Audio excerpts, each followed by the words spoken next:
evening, everyone. Welcome back to the Slanted and Decanted podcast.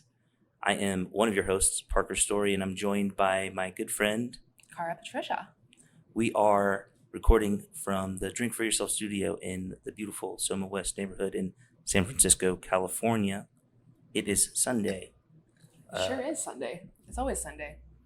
I love Sundays. I love our Sunday records. It's nice. It's a great way to wrap my shift. And honest, sometimes it can be preoccupying, like trying to get in the pod zone, which is difficult when you're, cellaring, dealing with guests, that type of stuff. But I don't know. We went down pretty well tonight. You don't gotta. We're getting it tight. Get ready if you stay ready. That's right. All right, you gotta always be in the pod zone. I was extremely ready today. I couldn't stop. Nonstop computer work, nonstop podcasting mindset. I think the fruits will be apparent. Okay, question. Yes. You know how we do this podcast every Sunday? Yes. We've been doing that. Have you heard about those people that live stream their daily life? They're constantly live streaming themselves? I've seen a lot of people do that actually. And they make $1,000 a day sometimes, but they're constantly live streaming. They're walking around dressed as a weeb downtown with a they call them NPCs. I've seen one kid who's constantly in character as Spider-Man. All day long. Yeah. That's their job. I've seen a lot of parents screaming at their teenagers about it, trying to get them to break character. Really? Yeah, it's really funny. On YouTube or something? Yeah, well, on, X. Other video sources. You're not allowed to be on that anymore. I'm always on X. Listen, we are counting down to the days. If we get 1,000 subscribers, Parker will quit X. I can't, and I know that it's because our mutual and deep shared hatred for Elon Musk, but we have different tacts. We're different people. Where if you've fully divested and blocked him from your memory, I am keeping close tabs on him, and I'm inside. I'm in the mix. I want to know what he's doing at all times. It's never good or funny, but God, it's a mind virus. He's still posting memes that are bad, 2010 core memes and anti-Semitism. Yeah, but he always does the yeah, but well, I don't think that I'm getting osmotically affected by it. If that's your concern. No. But his particular brand of bigotry on there is funny because he never says anything that's outwardly bad. He'll find a post that someone has said something crazy or says something "Oh, you speak the truth." Oh wow, that's interesting or concerning. It can be someone posting the protocols of the elders of Zion, and he'll be like, this is interesting. Yeah. It's very crazy. God. He's a huge piece of shit. But I have seen quite a few NPC style TikTok kids and live stream kids. They live on their lives. They make a lot of money. There was that one woman, I think a couple of months ago, who went viral. She ended up in a couple of magazines because she was making, several $1 million a year pretending to eat sushi on the internet. Cool. I need to figure out this niche. Somebody told me that if we live streamed Decant, that they would pay money to watch it all day. Just what's going on here. Whoa. Who and told I was you that? One of our creepiest friends. Yeah, I was going to say, that sounds sus. One of our creeps that we love. But they no longer live in San Francisco. So they were they felt a little left out. And they were if you live streamed, I would follow it. And they I'm want to be able to remote. That's a huge security risk for a small business to just constantly be live streaming your business. Letting people see the ins and outs of your locking mechanisms, your security systems, et cetera, when you're terrible there, when you're not there. But I wish I had the... I feel like I have, I feel like I grew up with this thing that's called humility or shame or intense insecurity, where I'm not harnessing that I can't find, I don't understand how people can harness that and push it outwards. Push it all out, yeah. Right? I can't either. If I post too many stories, if I get stoned and I post one too many stories, repost one too many stories in a row, last night, I go through them and I delete them embarrassingly. I was channeling you last night because you do get to posting in the late hours, and I have the same mechanism where I'm oh, that's cringe. Why am I revealing this part of myself? But it's well, everyone's doing it. I might as well do it too. But I told you when we started the podcast, I'm not camera shy at all. unless I'm holding the camera myself. It feels very strange. You know what I mean? The like vertically aligned front facing camera oeuvre is like not for me. It's hard. It's difficult to. It's like a fourth wall that you own yourself. You know what you're made behind me it less, and on the other side. The thing that made me less nervous about it was not only like having my own business and trying to like advertise some shit every once in a while, but when I broke up with my ex-partner, all of the sudden I was like, I noticed, like you can even see it on my Instagram. It's like we broke up in like 2019. All of a sudden I started taking selfies again. And like I started like also like online dating for a little while too. And it was like all of a sudden you're living kind of outwardly again, more personally. But that being said, I do find it very cringe as an adult. And it's hard. But I get a lot of positive feedback from people. People say to me, people will come in here and be like, you're so funny on your stories or whatever. Yeah. And I'm like, first of all, like and subscribe. Like, tell the algorithm you like it. Don't tell me personally. Like, I don't care about you telling me personally. Like, make the algorithm know. Yeah, I don't have time for this conversation. Leave a comment. Leave a comment. No, like, I share, came into the shop the other day and I said, save. hey, we're getting a lot of positive feedback on social media. It's so strange. I'm used to people threatening me or trolling me because of, what I get up to on the internet, which is just trolling people and hanging out. But it is nice when you read like an earnest comment and someone's like, hey, great job. I'm like, oh, wow. Really? Yeah, I don't believe any of it. I'm definitely going to read the comments and I am going to hunt down the people that say anything negative, find them, and then call their bosses and say, is this the type of people you hire? We do have a guest tonight. Her name is Simi. Simi is a co-owner and sommelier at DECANT San Francisco here on Folsom Street. Bringing Simi in to have a little bit of a dialogue about some interesting stuff we've read in the press regarding sommelier work and sommelier culture. Here at DECANT San Francisco, we like to keep things pretty casual and chill when it comes to wine service and our general ambiance. But that doesn't mean that a lot of hard work doesn't go into what we perform and do for ourselves and for the community every single day. Fine wine is about a lot of fine details. Oftentimes, and that's really important to, I know myself, and I think Cara as well. But I did want to talk with you, Cara, about an article that's kind of making the rounds in the community and the Instagram wine space and its appendages. It's from Punch, and you sent it to me, I think. I didn't dig it up, but when you sent it my way, it reminded me that I'd read something from the same author a few years ago. And so I'm interested to see what you think about this particular piece. Why don't we do this with Simi with us? Yeah, I think we should invite our guest into the bar and figure out what's going on in the greater world of being or not being a sommelier.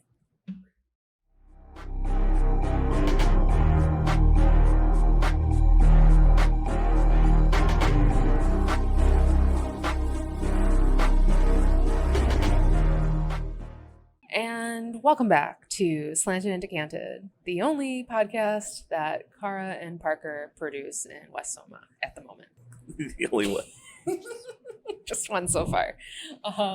Again, I'm Cara Patricia. With me, as always, is Parker Story. And today we have a little guest. A little guest. She's just a little guest. We've got my business partner, my friend to the end. We got Simi Grewal here.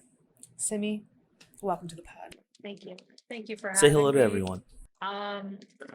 You would think I would know more about this podcast by now, but no. This is my first time being exposed to whatever goes on inside my business. So Sunday nights. Thank you for having me. We try to make it so that you don't know that we're here on Tuesday mornings. We try to. Most of the time. How's that going? Like 8 out of 10 actually. Oh, nice. Yeah. That's solid. Yeah. Pretty good. B student for life over here. We're drinking a wine from the Decant shelves. We're always drinking wines from the Decant shelves for now. Maybe one day people will send us some wine. Parker picked this wine. This is a Pet Nat. Sorry, guys. We're going there. Pet Nats. I said Pet Nat was dead, but Pet Nat's not dead. This is the original Pet Nat. Methode Ancestrale. We have to remember that Pet Nat is not a new thing. It is a method that is ancestral. Yeah, it's the way the game used to be played back in the day. Yeah, it is the way that That's wine. good. It's the first way sparkling wine was made. I'll give you a quick rundown.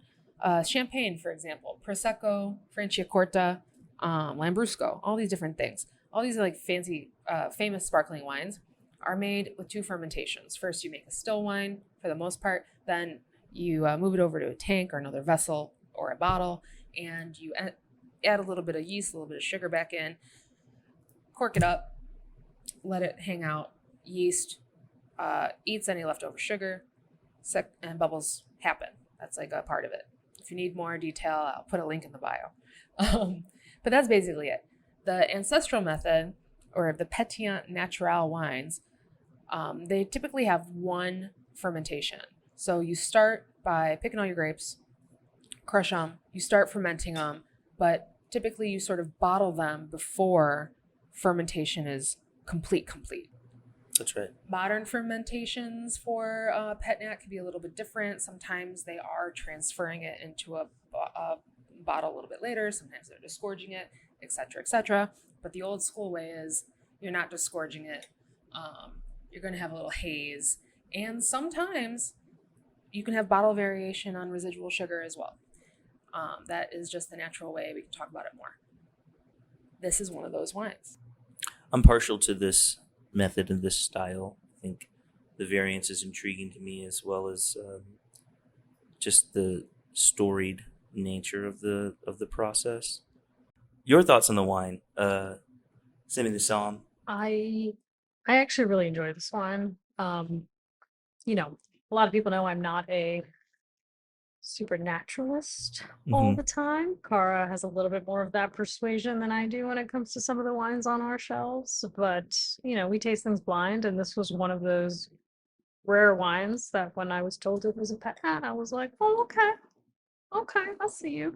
But I love this wine. It's 100% Cabernet Franc, but made in a Blanc de Noir style, and it's just totally delicious and fresh, and a lot of consistency from bottle to bottle. So I really enjoy this one. I think it's a great Sunday night quaffable, delicious little thing in a bottle.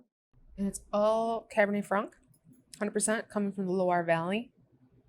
It has a little juiciness to it. It is like very dry. Super duper. It's 2016. Oh yeah, it has a nice. The end of history, depending on who you ask. The wine's really good, and I'm glad to have your high clarity, concise thoughts on it, like only a practiced somm can deliver.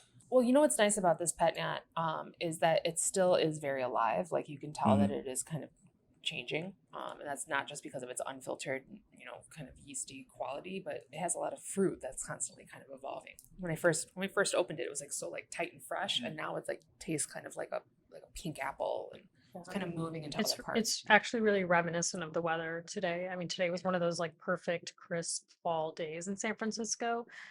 And I think this wine is kind of in that like very like pink lady apple and kind of like just light toasted spices. It's really expressive. It's got all that kind of tart cranberry. I'm enjoying this one a lot today. Good pick.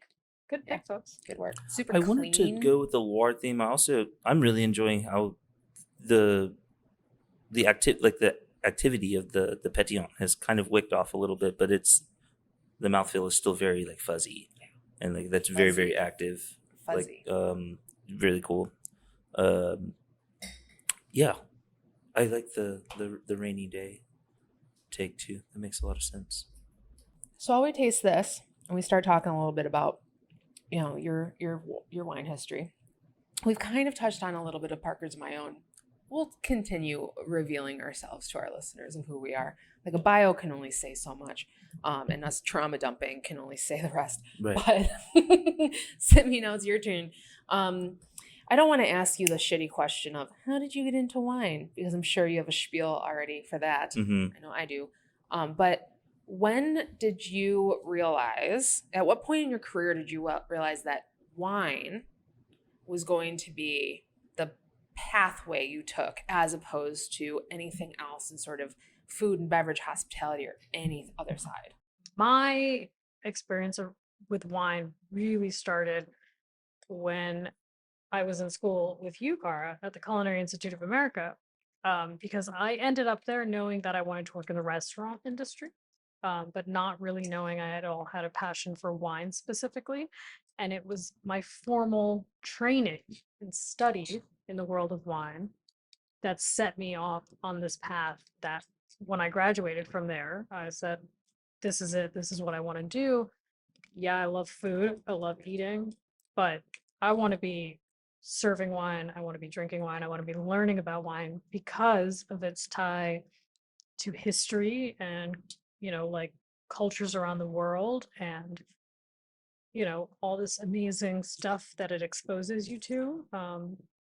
I think that world of wine really opened my life up to many, many things that I never ever would have learned if I had not ended up in this field. But it was actually the formal training that I did sort of as a move to say, okay, this is going to expand my career in hospitality, that really led me down oh, wait, it's not just about hospitality. I want it to be about wine. Oh, so when you went, we met at the Culinary Institute of America in Greystone in Napa Valley. So when you went there, because you were like, what, 22? 24? I was 22 when I started that program. And I was like 27. I was going back to school. And so for you being 22, you didn't go in there being like, oh, I want wine to be my career. That's very interesting. I knew next to nothing about wine when we started that program. And I don't think you remember it, but I remember, you might not remember this, but I remember there was a day when one of the syllabus programs for the day had something to do with Tokai. And I had never seen that word in my life. And I had done like the pre-reading the night before, and I came in and I said something about Tokaj. Oh. And you said, oh, actually, it's pronounced Tokai. And I was like, wow, there's no way I ever would have known that unless somebody told me that, because till that point in time, I'd only ever read the word. I'd never heard it out loud. And so like that is the extent of how much I did not know about wine going into it, but I absorbed it like a sponge because I still had a baby brain. Now I have a question. When I told you it was called Tokai, not Tokaj, did I make fun of your pronunciation about it? The way that you do about everything I pronounce? What do you think, Cara? I mean, you still said it with a pretty heavy Chicago accent. It's called Tokai. That's exactly what, yeah. And imagine 12 years ago, your accent was far worse than it is now. I don't know about that. I don't know about that. I don't think you made fun of me, but you definitely said it with sort of an elderly swagger. What was the implication? I went there with the feeling that I was going to be the least knowledgeable person there, and I was going to be way behind the curve on everything. And that turned out not to be the case, which I didn't really understand for a while until the proctor, the teachers of it asked me to like tutor some people on wine. And then I was like, oh, maybe I'm actually kind of good at this. It took me to like the encouragement of someone to be like, oh, you think I'm actually really good getting at that this? green light is like, what? Really? Yeah. Okay, you know. And then I went into the culinary section and I just crashed and burned. Yeah. That was fun to watch. You do good. You get a little crazy with it in the cheese kitchen. I'm yeah, I know. Parker's told me I'm the worst sous chef. I get it. Like, I know. I said worst line cook in San Francisco. Oh, yeah. Which is saying a lot. Thank you. I believe that. And that's valid. I mean, you have so many other talents. This is a wheel of cheese, like she's breaking down like an entire cow. Use every part. Just like a cleaver. Mm-hmm. It's interesting to hear that there are, contours and like unknown elements about your time even together at school. And I think that evidence is something that I really wanted to highlight throughout this discussion, because wine work is very involved. Mm-hmm. It takes up a lot of brain real estate. It's something that I spent years doing from a young age. Similarly, I think I was 22, 23 when I got my first wine job. And I always approached it as like, this is my job. I don't know, like I should learn all this stuff because I'm working now. And, it was a year or two later before I kind of opened the door and realized how deep and nuanced the community was. And I was like, oh, this is a whole big deal to a lot of people, which is not discouraging, but, having a non-traditional and mainly restaurant-focused path through wine and like a tertiary market without a lot of formal training, I encounter so many sommeliers in my life, just even in Kansas City, right? Where when I was coming up, there were 20 of them, 25 of them. That's like, that to me is like a lot.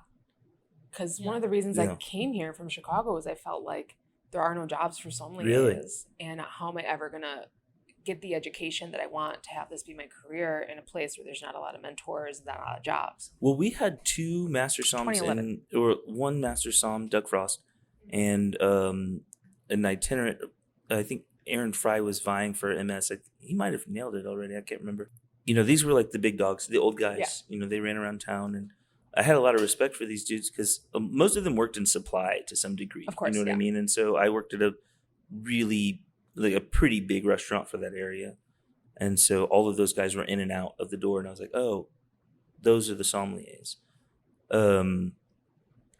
Yeah. I was being mentored by a guy who didn't really give a fuck about any of that stuff. And so I was like, I don't know, I'm just listening to you.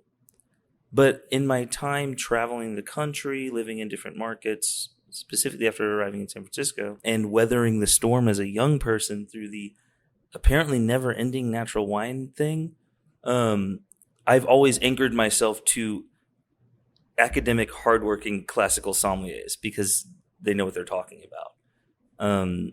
And even if they're very aware of the fashions of the day and what have you, the vertebrae of what we do is really about a deep understanding of where it comes from and why. Yeah. What is quality and what isn't. And that's why it worked out so well, I think, tonight to have Simi on the podcast, because I did want to talk to two sommeliers about some literature I read in the press pretty recently. I would call it literature. A couple of articles, actually. And I want to preface this segment to make sure that everybody knows that I'm not opening this dialogue to denigrate someone or tell them that their writing is bad or just get catty on the internet.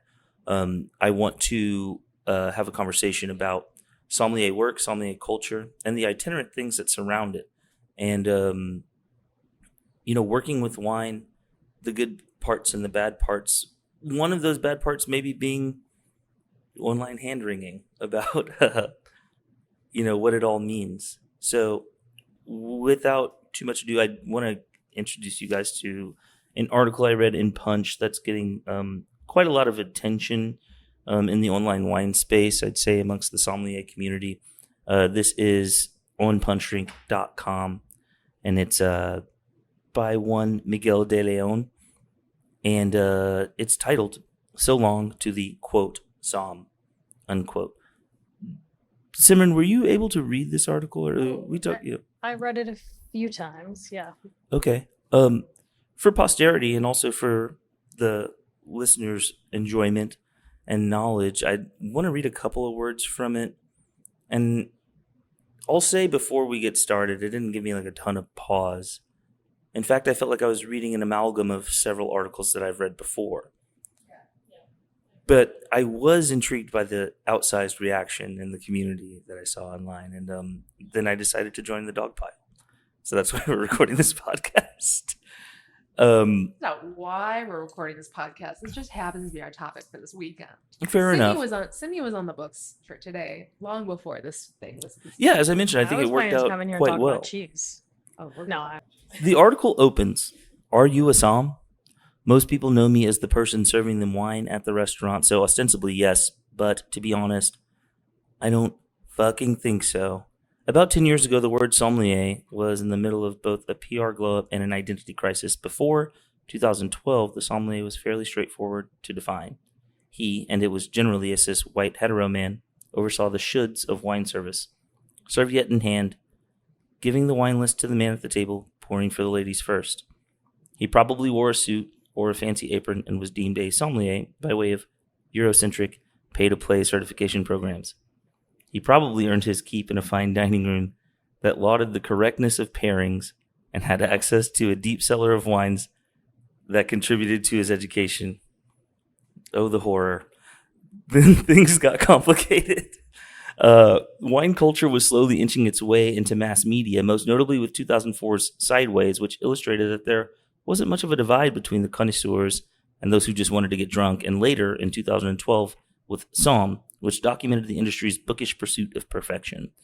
The latter helped introduce the word Somm to the public and cement a new image of the Somm, as some who partied like an honor student, who kept up with the grades but knew how to throw down a loose tie and an open bottle on their person any old Thursday night.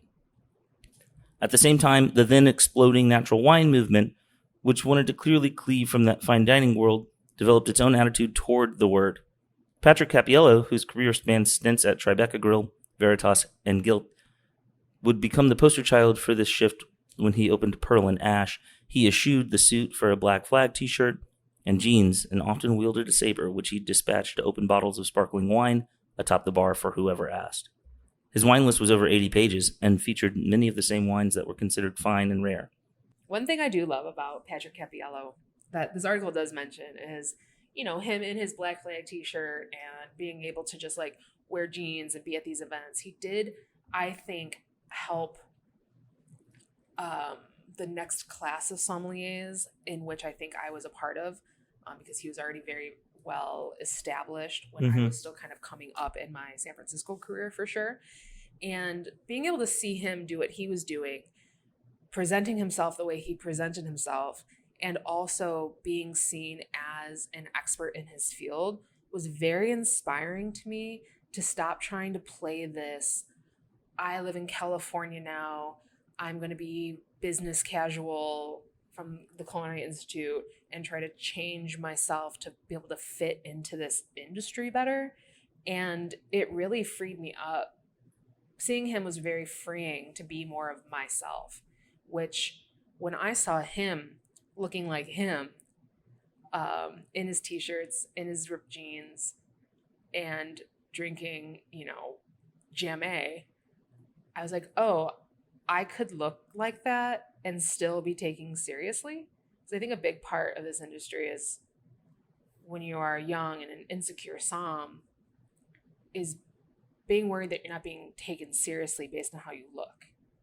And that is a huge part of everything in some way, because you are, for most part, you are working with very fine things, with very fine people.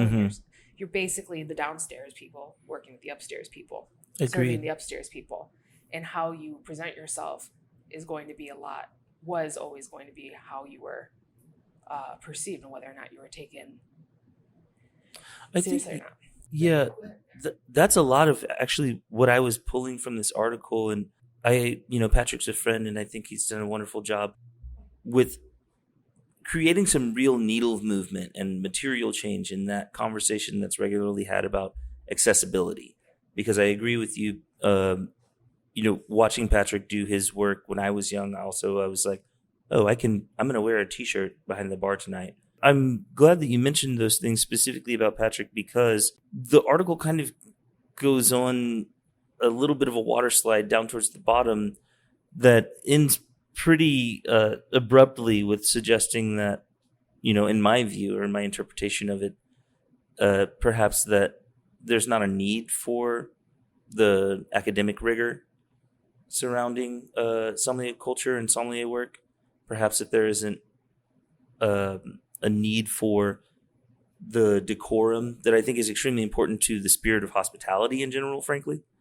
So the author of the article goes on to mention that due to the, described rote inequality and, I guess, disproportionately distributed, jobs and access in the industry, that there was kind of a flashpoint in 2020 wherein COVID-19 shifted what a lot of sommeliers were thinking about what their work meant. Patrick's quoted here saying that the pandemic shifted things in different directions. People who were in mentorship positions were forced to do something else, and everyone got time to think about quality of life. Mm-hmm. If this was something you loved, you kept doing it. The article then gets into some stuff about other events in 2020 that I feel are kind of spoken about flippantly. This is kind of something that's been happening in journalism in this space for several years now, that, if you basically, I'll cap it this way. If you wake up thinking that you need to write an article about natural wine, you probably don't need to mention George Floyd. The two things are, I think, to be like wildly disparate. And De Leon, throughout this article, I think is maybe grasping a little bit to try and take this grievance and attach it to something that's a little bit more universal. And he continues that the aftermath of George Floyd's murder was another culprit of this new Somm world that he's describing. After an infamous cheating scandal, a racist incident involving two teachers who insisted on being called master, in a sexual harassment case with the Court of Master Sommeliers, it was clear that the industry needed a self-reflection, and still does, parenthetically, and a critical reset about who gets to be part of the wine world. This is the part that I really wanted to discuss with y'all, because there is, at this point, kind of this pitch about doing away with perhaps the title of sommelier, or maybe consciously removing some of its importance. With more distance and experience, I hasten to further myself from the crunchy cultural attachments that come with the word sommelier. I've never been particularly attached to sommelier, and while at one point in my career, I willed my hardest to embody what it meant to be a somm. Currently, I call myself the wine director. Another sommelier calls herself the proprietor of her business. Cappiello has eschewed the term to make wine. So go ahead, sommelier, wine person, wine enthusiast, wine DJ, whatever you want to call yourself. If wine's on the table, someone's got to open it. Might just be you. My initial response to this was about 15 responses on the Instagram that I had to constantly delete. You were deleting, typing, and deleting. Because my annoyance. I mean, I did read the article. I'm not like one of these people that just comments without reading an article. But I was very, very annoying. I was very, very annoyed. And I probably deleted my response 15 times until I had it less filled with grammatical errors and, being glib or flippant or whatever. But I am a sommelier, Somm, whatever you want to call it. And that's because it's a title I earned. And I worked incredibly hard. Mm-hmm. I did spend a lot of money. And I had to elbow my way into spaces that were not traditionally for me. And I'm still paying off debt for it. Fine. But I'm really, really good at this. And for coming from a family that was not part of this world, that did not grow up with wine on the table, of really being a first generation college graduate, it was really important for me to go through all of the steps to pursue a passion that I thought I needed to be taken seriously. Mm-hmm. And academics and merit do mean something in the sommelier world. Yeah. There's not a lot of industries where merit still wins. And in the wine industry, merit is very, very important. I don't find these certifications to be pay to play, because you have to earn them. Yeah. Cheating scandal or not. I think, I think all of us sitting here can say we didn't come from backgrounds where wine was consumed every day. Mm-hmm.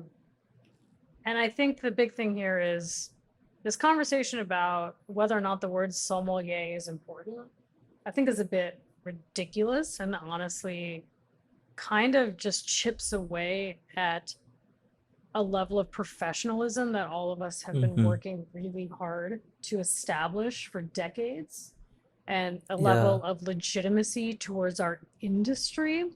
Because I think any restaurant work for a very long time was considered, oh, you couldn't become ABC, other thing, whatever, that requires a degree or requires a long time of study. I mean, I come from a family of doctors. I'm like a classic first generation Indian kid from the East Coast whose entire family works in the medical field. And the day I graduated from college, my mother said to me, well, if you want to go back and do pre-med, we can talk about it. And I was like, well, no, absolutely not. I have a degree in the business of food. Yeah. Right. And like, I think that saying something like, oh, the word sommelier is poison, or, you know, is not important or is antiquated, really, does a disservice to the industry, because as an industry, the restaurant industry, the food industry, the hospitality industry, we need to be working to raise the level of professionalism, because at the end of the day, that means that it raises wages and recognition for all of us, and we can work towards becoming an industry that is legitimized. And having titles like sommelier are important. You know, like, you want to call yourself a wine jockey or whatever. Okay, I don't want a bookkeeper filing my taxes. I want a CPA filing my taxes. Right? And I think that that's kind of the level of distinction here. Like, yeah, you might have the skills, but do you have the practice? You know, and when we talk about things like, oh, wearing a suit is uncomfortable on the floor if you're working as a sommelier, it's like, okay, but we also work in hospitality. Yeah, that's true. And the core of hospitality is making your guest feel comfortable. And if your guest is walking into a 2-3 star Michelin restaurant, they do want to see somebody who is in a nice suit, who's dressed up, and it looks nice, who can talk to them. Because you know what? I have worked in 3 Michelin star restaurants. I have worked in Michelin star restaurants. Like, every guest, you treat them like they have saved up an entire year to be there. 100%. Yeah. And that level of professionalism, your guest deserves that. Yeah. And I think for sure. I, as a woman of color and a young woman of color, when I started working, certainly got my own fair share of nonsense from certain guests. But I always took such pride in being able to say, I'm the sommelier. I can assist you. That's a title I earned.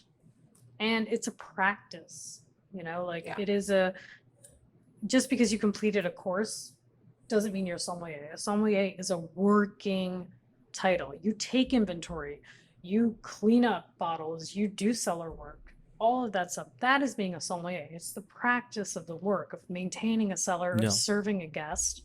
And knowing what you're selling and being educated, being able to answer questions, be able to actually help. I think the difference between a wine gal or a wine jockey and a sommelier is, I feel like a wine jockey is gonna pour stuff that they like that's there. A sommelier is gonna pour what you want. Yes. And it's gonna listen to you, the guest, and it's going to find out what you are into and bring that to the next level. And take pride in the fact that they are bringing the guest the experience they want. Yeah. A sommelier is to make everything better. I'm super duper inclined to agree, because I think that there is this kind of flattening and unification of all labor that's happening right now, where people, I mean, I think that there's maybe like a force at work that is flattening people's expertise, and not to get all tinfoil hat, but this type of eschewing of, you know, very hard work and dedication and academic rigor is super ominous to me. It's the same to me as when, like, conservative reactionaries get on Substack and start being like, stop sending your children to college, they're being indoctrinated. Like, it's like learning is important. Learning is important. It's extremely important. I have children, right? And, you know, children they're sneaky. They're always trying to get you to do something without them having to do any work. My daughter's a proficient reader. She'll run up and be like, Dad, will you spell this word for me? No, you know how to spell it. Yeah. Practice. Do it again. Do it 25 times. Yeah. I know that you know. But, you know, to your point about, you know, the different levels of expertise and why they're important, like, I've never Like nobody's like, oh, my car broke down. I need to take it to the vibe curator. Like what the fuck? You know? I want a good mechanic. Yeah, like I'm taking it to Yeah, the I don't want mechanic. someone that like works on their car for fun while they're doing 4 other things and trying to launch a podcast. Like I want. Yeah, I mean that guy's probably a good hang, but Exactly. like, Yeah, it's like, yeah, but you don't want your dealer to hang out too long. You know, Mhm. it's like you want someone that is actually professional. If I do feel very Ron Swanson and Parks and Rec when he like goes into like a Home Depot and says like, "Can I ask you for something?" I'm like, I know more than you, like walking away. right. But like, I think part of that's just because I've done nothing but study wine, and I really try not to be annoying about it, and I really try not to shut people out. In fact, I want to bring people into it. So many folks are like against certifications and things now. And it's like, why are you against certifications? Because there were a bunch of fuck ups, and because an organization didn't like fix everything as fast as they should have. Yeah, that was fucking annoying. I know a lot of those people that were cut out of a certain organization. I know a lot of people that weren't cut out of that certain organization that should have been. And then everyone's like, oh, you know what? We're going to get out. I'm going to stop going to the quartermaster sommeliers. I'm going to start taking my W set. As if a organization based in London isn't just full of old white guys and full of old bullshit as well. Part of why I found this article to be strangely timed, because it's not a new conversation. No. None of the points brought up are like brand new. In fact, there's a timeline on the article and it goes back several years. But it's at the end of the day, what you're trying to say is let's delegitimize the only working term we really have that is recognizable universally, that allows people to kind of understand what you do. Yeah. And I think that's really the heart of that conversation. And to me, I'm really proud to be known as a sommelier. And I think it's aggravating and it's insulting when somebody tells me this is an outdated word or a word that shouldn't be used, because it's like, well, what's your big game here? Like, do you want to work in an industry? It's already gender neutral. Do you want to work in an industry that is legitimized and like people can understand? Or do you just want to keep working in this sort of like hippie lifestyle? Yeah, I mean, you're not like, okay, I understand, like, maybe you don't like the term sommelier because you're not one. A chef is a chef, right? Like, sometimes a chef is a cook, and you gotta be okay saying you're a fucking cook. You don't have to be a chef. Sometimes you're a cook. Okay? Some cooks are great chefs. If you're a cook, be proud of being a cook. Don't say you're a chef, and don't be mad at a chef because a chef is a chef and you're just a cook. Yeah. Fucking be happy that you're a cook. Find some love in your life of being a cook. Call yourself a cook, but don't get mad at chef for calling himself chef. Yeah. Chef earned that title. I do think that's a great door to open, because all of my old chefs that I've worked with, they're chef to me. The chef is the first word in their contact on my phone. When we talk and we're in a professional environment, like I'm saying chef, because that's, we did brigade at my old restaurants. Yeah. We do those rules, and I like it. I like making sure that person knows that I'm deferring to them where they stand, so that, and I'm offering that so that they do the same to me. Yeah. You know what I mean? And when you work when there's mutual respect in your workplace, that shit doesn't matter to you. Like, that's the chef. Yes, chef, whatever. It's not, I know it's a meme now. But it's a... But chef gets used towards sommeliers too, between sommeliers who are working together and that really, really, really appreciate and respect each other. Yeah. I mean, it's the literal definition. I mean, it's like you're in charge. Yeah, you're the chief. Exactly. Exactly. So you mentioned Simi earlier, getting flack as, a young woman of color, tableside. And I wanted to circle back to that because you mentioned something that I applaud, and I also have experienced quite a lot myself. When you say you're getting this pushback and getting a little bit of shit from people, I've been in so many scenarios wherein that's bothered me quite a lot. But after some time, it became this, you know, I knew that this is my house and they're in here looking for my stuff.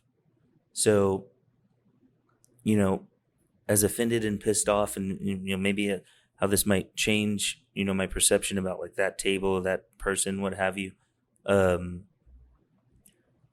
How did you, you know, coming up as a young sommelier, and specifically from your starting point, as you know, you mentioned not having a lot of wine knowledge or next to none when you got into the field. What did that feel like as you climbed the ladder, and what did each one of those stopping points and those accomplishments and feel like, and what was your perspective when you realized that, you know, I'm in charge. This is me. This is my shit. I mean, certainly, like when I started working in restaurants, I was a little shit. Yeah. I mean, I didn't know anything about alcohol at that point. I was 21. I had just graduated college, but for whatever reason, I was put in charge of wine buying, and that's eventually led me to the Culinary Institute and to this program and becoming a sommelier. And then after that, I went back to New York and was working through Michelin, and you know that was definitely like traditional brigade system, learning levels of respect, really just like being in the trenches and getting shat on all day long. Yeah. But when I came back out to California, I worked at a really great Michelin star restaurant in Silicon Valley, and I got a lot of experience. And that was really where I encountered the highest amount of this sort of like, oh, bring me the sommelier. And I would be like, well, I am the sommelier. you know? That shit's and crazy. It, you know, definitely it was incredibly frustrating. But I think over time, it's really about like a confidence of the self. Yeah. Yeah. And it's a matter of like, can you do the job? And maybe it's a little bit of an old school mentality, right? Like, you know, being raised by first generation immigrants is sort of like, look, just put your head down, get the job done. And like, that's kind of like, quote unquote, what makes us a model minority, whatever. It's like, shut up and do the job. But I think in restaurants, particularly, that mentality is important. Yeah. Especially in Michelin star restaurants. It's like, if you're the one crying in a corner, you're not going to get a promotion. If you're the one who's like working 16 hours a day and like you're there till 3 o'clock in the morning doing the cellar work, yeah, that's a sommelier. And I obviously, like, after the pandemic, everyone is very conscious of work-life balance, and I'm on that train, absolutely. And I don't think that culture exists in very many places anymore because the demand is just not there in the same way. I think that the level of dining has become much more casual again, where like the fine dining sommelier is certainly a dying breed in the sense that it's not as in demand. But that feeling of, yeah, I know what I'm doing. It was really more about myself. Yes. Because at the end of the day, nobody's gonna look at you as a 25-year-old, you know, brown woman and be like, yeah, she knows what she's doing. She can run this 250-page wine list, or like, you know, understand that. Like, no, I mean, the amount of every night I would get told, hey, can you bring me the sommelier? And be like, well, I'm the sommelier. The wording is always funny. It's, is there anyone here who could tell me something about this bottle of wine? Yeah. I'm like, oh. Me. Oh, look at me. I'm wearing a suit. Yeah. I got a dry clean just for you. There's a little pin on it too.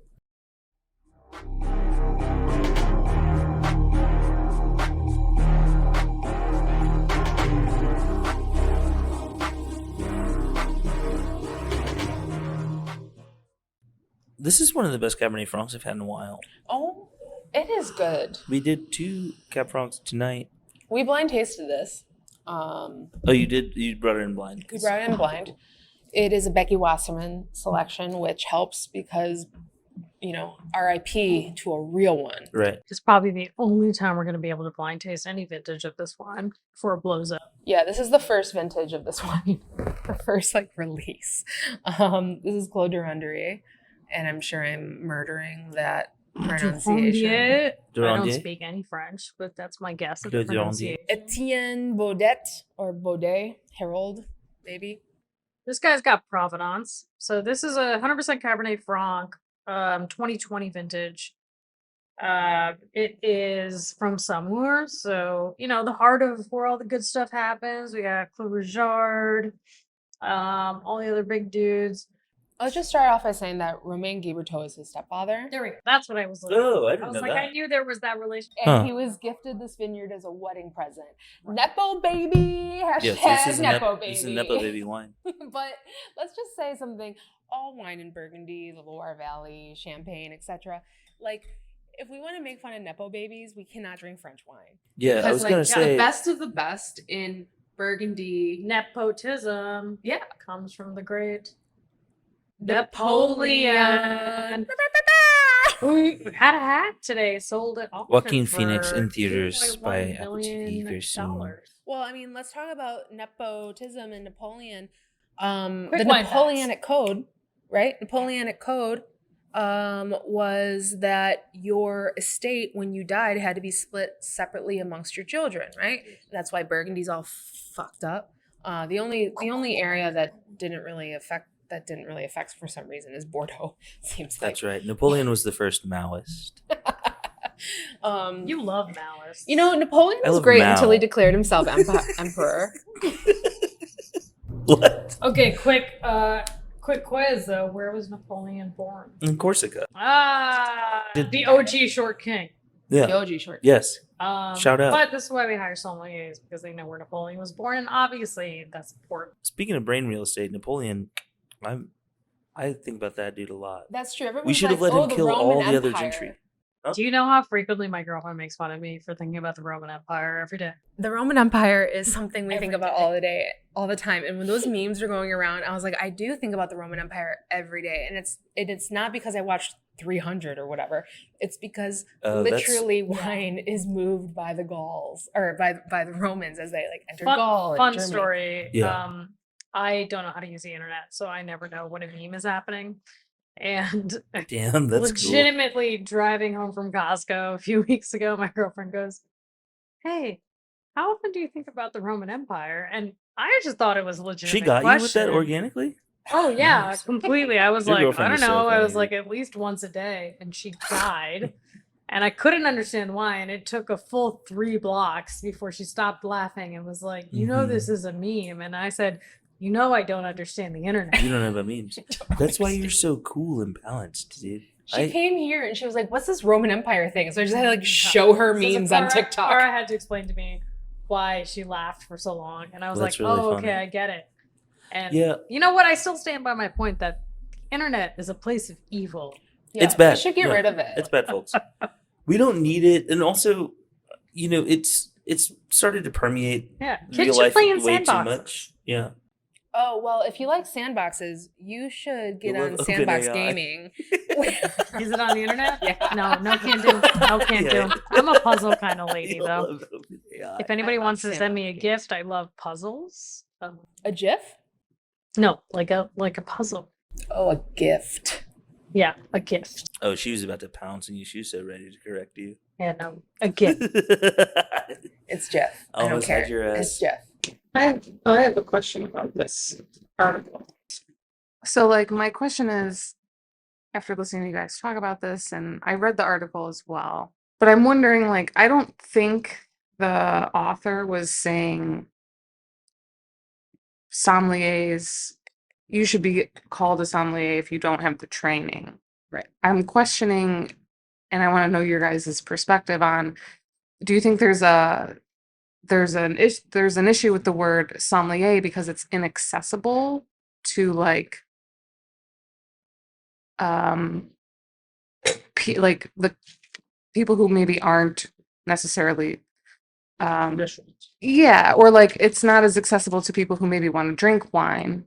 Like you hear the word sommelier and there's a connotation, and then some people are like, oh, this isn't for me. And it keeps specific classes and structures in place because people don't believe that wine is for them because it's only for sommeliers, which is this fancy French word that people don't relate to. Sure. Good. I like that. Thank you, Chris. That's a great question. And I had some meditations on exactly that this morning, and I made notes. Please. But the word accessibility is so important to the entire conversation around sommeliers because as sommeliers, we are hospitalitarians. Our entire job is to make everybody feel comfortable in the way that we can. So whether that means, I'm serving you a $700 bottle of Syrah or an $85 bottle of Syrah from the Rhone Valley. Or $40 bottle. Or $40 bottle. I mean, restaurant, retail, whatever it is. That bottle should have the best intentions behind it because as sommeliers, our intent is to give you a glimpse of the best that that region might have. At least that's my intention. I can't speak for other sommeliers. My intention is to bring a taste of the classics to everybody in the best way we can. That's part of the reason why we opened Decant. And it's also really a major reason why we blind taste everything. And it's for that pure thing of how do we provide value? We are classically trained sommeliers, so we know what the good stuff should taste like because we have spent our hours working at the best restaurants in the country. And that's a sacrifice we made personally to advance our own careers. But now we've taken that experience and brought it to this retail environment where we still believe that anybody, including yourself, Sarah, who doesn't have really much wine knowledge at all, should be able to say, hey, I want a really good bottle of Northern Rhone Syrah. I have no idea what that means. I read about it, but I don't want to spend more than $60. Great. Here are some options for you from producers in that area, anywhere from $38 going upwards. And that is something that Cara and I do with a lot of intention. And that is the heart of being a sommelier, right? Is how do we make all of this accessible? Because we have worked at the places that are the most inaccessible. We've worked at those places where it's like every single night you're waiting on some billionaire or sommelier, or some celebrity. Like I have done that. I did that for years. So I know what those people drink and I know how much they pay for it. And I know it's not impossible for the everyday person to drink that way. Yeah, it's like, with pins and suits and signifiers, it's easy to make fun of that stuff. I think when you're just being a fucking hipster about stuff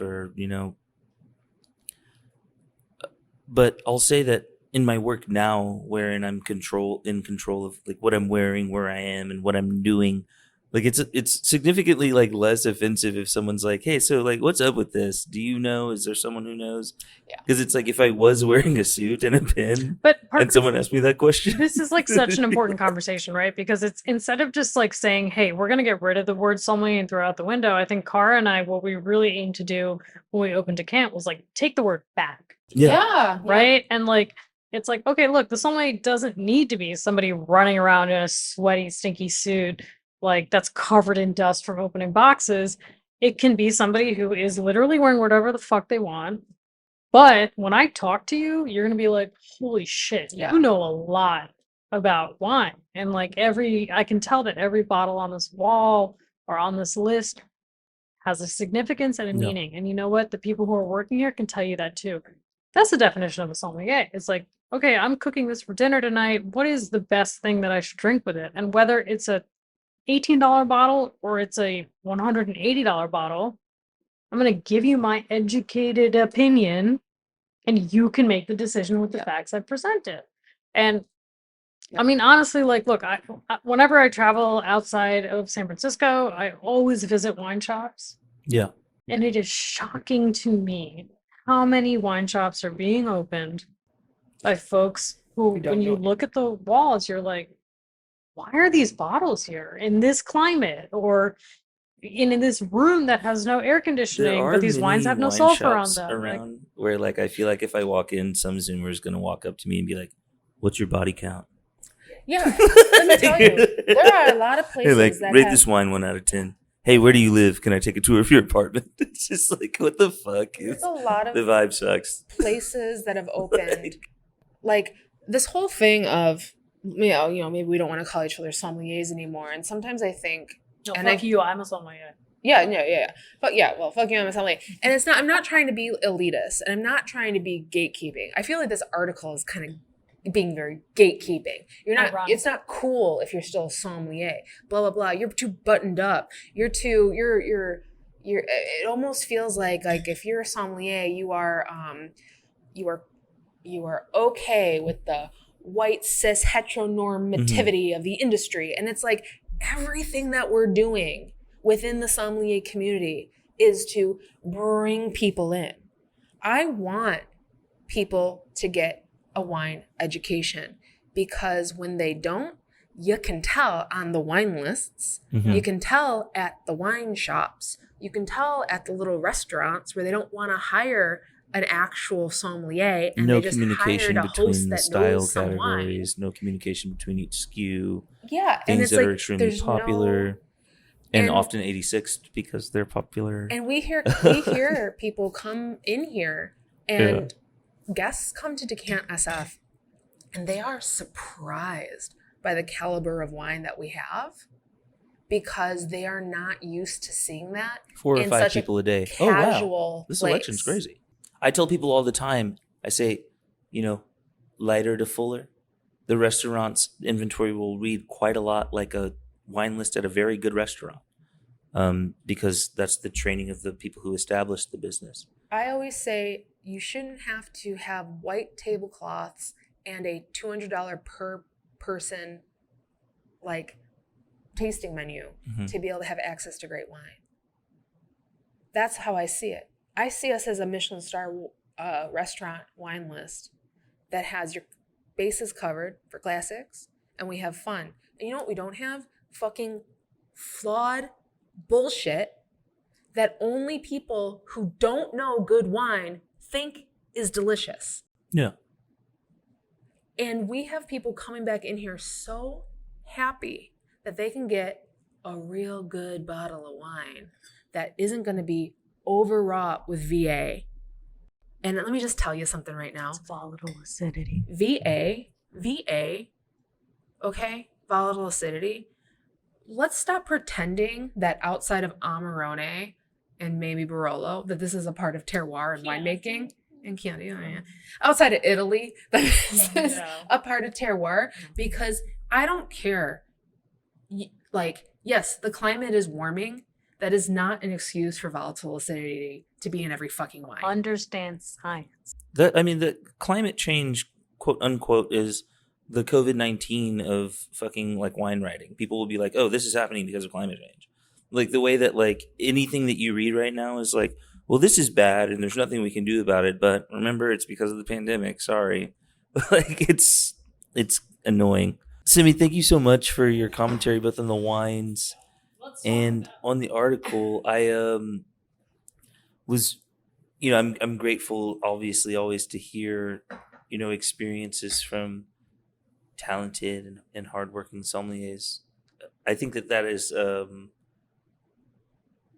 one thing that, I'm in this gray area, membrane area with all these natty kids, with I think whom I identify because of my my interests and my age. But I am a purist about wine, the same way that I am about good literature or a good record. You know what I mean?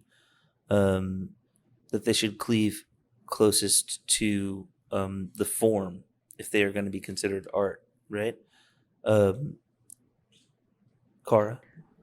I had a really great mentor, and it's very lucky when you can have mentors. I had a really great mentor who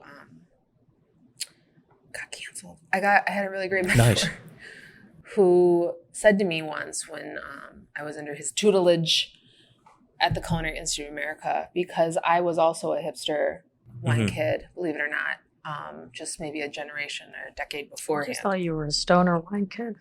Well, I was that too, but I not to play I was into it before it was cool, but I was drinking Cornelis and Munjabel and Canobium and Guy Berthaud and stuff back when I was a fucking baby somm in 20. Those are total 2014 ass wines to me. Yeah. If I'm being honest. Well, which is fun Probably because maybe earlier for you. but I was drinking them in 09, Yeah. 10, like in my, I think- before I came to California, right? Yeah, current And release I was- Moonjabel and shit was like 11, 12 when I was like, oh, this is nice. I didn't think that would still be a problem when I moved out here 10 years Right. later. And so like the interesting thing is like, and Mind Clang and all these other producers back in the Mhm. day. And when I came out here, I remember actually at the CIA, we were doing a chapter on, I think we were doing a focus on wines of like Eastern Europe. And we were in Georgia. And I remember we had a blind flight because every day we just did blind flights in the morning. It was like 8 a.m. to 3 p.m. We were just blind tasting wine and doing theory tests all day long. Like, we're talking school. Like, the Culinary Institute of America is no joke. It was intense. And like the fact that she knew the fact that she didn't know anything about wine, and then she graduated the way she did as a That certified is a total sommelier. mindfuck. If you're is doing that stuff with her, insane Yeah. to me, because I like that. It was like a master's program. It Yeah. is now a master's program in wine. So like not a master's sommelier program. Sometimes I'm smart. Oh my God. Well, that's the whole reason why I wanted her to open the business with me, because I was like, No, I mean, you're that the is- smartest person I know. I'm an that's idiot crazy savant. impressive. So we were doing this like Eastern European chapter, and I remember they poured out these wines that were like little amber colored, little weird, whatever. And I remember this and them saying like, the proctors being like, who thinks these wines are flawed? And like most of the room raised their hands. And I didn't. And they're like, who thinks these wines are intentional? And like I raised my hand and I was like, you know, honestly, I think this is probably like a Raxatelli or however you pronounce it, from like Crescent Georgia. wines, different And they coffee. were like, yeah, that's exactly what it is. But it's because I was exposed to it, because I worked in Chicago and we were little hipster wine kids, and we were trying I had like my intro Somm at the time, and like we were just really trying to know everything. And it was so much easier to drink the natural wines, which we didn't even call that No. back then. We called it like farmer fizz or funky or like farmer wine. I don't even remember what we called it. Can't That remember. term what it was. natural wine is not what we used. But it was, well, obviously we used the term minimal intervention or non-intervention. We used those terms. And that was just like a part of what I grew up on. And that was sort of like the basis of what I did. And I had my first wine buying job before I even went to the CIA as a Yeah. green little baby. Like I get it. I wasn't a sommelier. I was a wine steward. Maybe I was a wine jockey. You know what I mean? Like back then, 25 years old, 26 years old, not really having a lot of education under my belt, really liking kind of the funky stuff. So it was easier to understand than hitting the books. Yes. Then I went to the CIA and I was like, no, I got to get serious about this shit. So I got myself an education. And I remember my mentor, my proctor, pulled me aside and he was like, name 3 producers from the Jura. And I was like, bam, bam, bam. Okay, name 3 producers from the Northern Rhone. And I was like, Gigal. And I couldn't think of any other ones. And one of the really great things he said to me, he was like, you have a really great wine foundation, but I need you to study the classics. And that really rang hard and true for me, because I was always the type of person who was like, I didn't care about Mark Twain. I read William Burroughs, Right. right? I liked the beat poets. I didn't like the classic American literature because I thought that was ingrained in the status quo, et cetera, et cetera, et cetera. I was a little bit more rebellious than that. And I feel like with wine, I went the same way in the beginning. But then I started tasting the classics and understanding the classics. And the classics are expensive. The classics are elite. The classics are hard to get your hands on. But there's a reason why they are the classics. Because they are the vertebrae to the rest of the body of wine. That's what everything else is really stemming off of. Yes. For sure. And so it's like, yes, I knew that this Georgian Raxatelli was not a flawed wine, and this was intentionally made this way because Yeah. I had tasted a bunch of them, but I didn't know anything about Gamay. I didn't know anything about Allemande. I didn't know anything at all about the champagne producers like Krug and Ruinart that led the way to everything else that we are at now. So it's like you need to study the classics at least to get an understanding. And if you're afraid of the classics, you're afraid of the barrier of entry, then you are never going to call yourself a sommelier, because you're not even going to try to read Shakespeare. You're not going to try to read Twain. I think sommelier is a career, wine viber is a job. And I think that's a big difference. And it really depends also on your audience, right? I'm a sommelier, I'm educated. I know that if all things fell apart here, I, as a quartermaster sommelier, as advanced sommelier, could go out with my experience and my level of education and get a really great job. You could slay on Indeed at a high-end place or a high-end buying job. I go to Las Vegas, run a fucking program because I have that experience, et cetera, et cetera. And they know from that me having passed that exam that I have X amount of proficiency and knowledge. And you worked for it and you didn't stop till you had it. And that's important. It's like you take your master, if you pass your master's of wine or your master sommelier exam, it's like, it's our version of a master's degree in that sense, right? So it's like, and it's not master as in like, I am the master of this group of people. It's master as in I have mastered mastery of a subject. I think anybody who wanted to be called master, by the way, like cringe. Master, fucking bait that shit out the door. That is disgusting. It's very weird. I remember when I was a baby Somm and people like calling people fucking masters, and I was like, you're fucking gross, like calling them master. Like yeah, that's cringe. Yeah. That's very you might as well just like wear a jersey with their fucking name that's on very the back. that's very state school fraternity. Yeah. And that's the thing, is like that's not what it really is. And people who really, really, really care about this industry care about it moving forward, care about it moving together, and care about bringing more people in, so that we don't just have a bunch of like fucking wine vibers that are just pouring natty wine to club kids. Yeah. Great. That's amazing. I think those it's great people that they're are doing not going to, those guests are getting them into wine. Fucking fantastic. But there's a lot of people in our generation that are becoming sober. And I wonder if there's not a correlation to all the fucking horrible wines that they've been getting served. Nice. Yeah. Because I don't know. Rich generation. I don't know anybody who's drinking Jamay No. that wants to go sober for fun. No. Like, you're drinking shitty stuff. You're going to take time to think, is this worth the calories? I don't feel that great. Right? No. I don't feel that great. I thought drinking natural wine wouldn't give me a headache. That's not the fucking reality of things. So be a wine viber all you want, but that's not a fucking career. I'm sorry. Being a professional sommelier, which comes from the very humble jobs of being a butler and or being somebody who worked service for a family. This industry comes from something old as time. It comes from service. It comes from service of people. It comes from taking care of people who are wayward travelers and spending time in your inn. It's coming from a time before restaurants, coming from a time when only the aristocracy could hire staff. Yes. And then they only hired people who then they would pay for them to become experts in wine and run their households. Absolutely. That's where we're from. We're workers. Yeah, we wouldn't even be having this conversation if the pre-restaurant West was in recent enough memory. Yeah. We wouldn't be having this conversation if our job is pre-Escoffier. Yeah. It's crazy to think about all the time because I think I mentioned this to Cara earlier. You know, there's adages and catchphrases people like to say about different little wine trivia. You know, they use Madeira to toast the Declaration of Independence, and I'm always like, well, who do you think was pouring it? Slaves.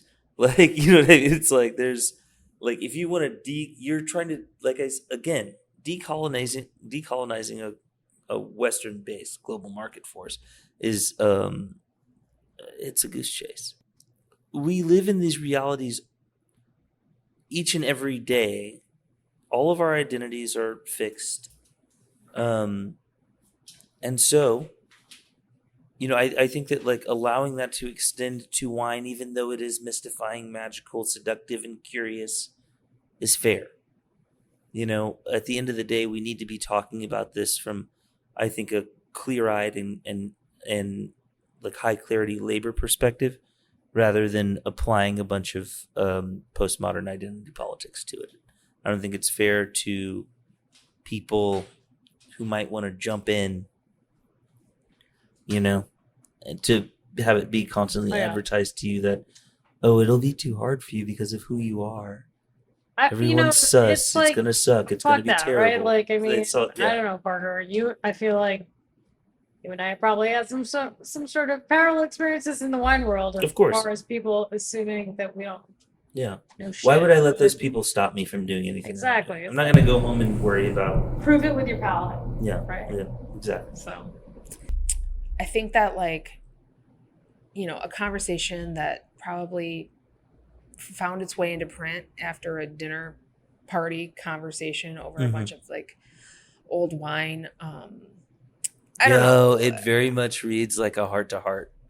It does read like a heart to heart. It does. It feels. I just have to say, it's like not every live journal needs to be a medium piece. Not every live journal needs to be a restaurateur's Instagram post. Like, we can just realize that we have some hardships and elbow our way through them and try to push really hard. We're better together. We're better when we're working together. That's right. And just get educated. Educate yourself on wine. Don't get mad because someone's a chef and you're a cook. And if you're a hipster out there, think about how much better you'll feel when you're being a dogmatic asshole and you're actually right about everything you're saying. Let's go. He's right. Come on. It feels good. It feels great. It feels really right. It feels really great. Also, to prove people wrong. Dismissing people on valid grounds it hits different. Hang out more in California, all you New Yorkers. Like, I know that you had some time, but come on back. Things are changing. Things are fun. This has been another episode of the Slanted and Decanted podcast. Woof. Thank you, Simi. Thank you, for Simi. joining us. Simi Grewal, not like Siri on Apple says, Cimarran Grewal.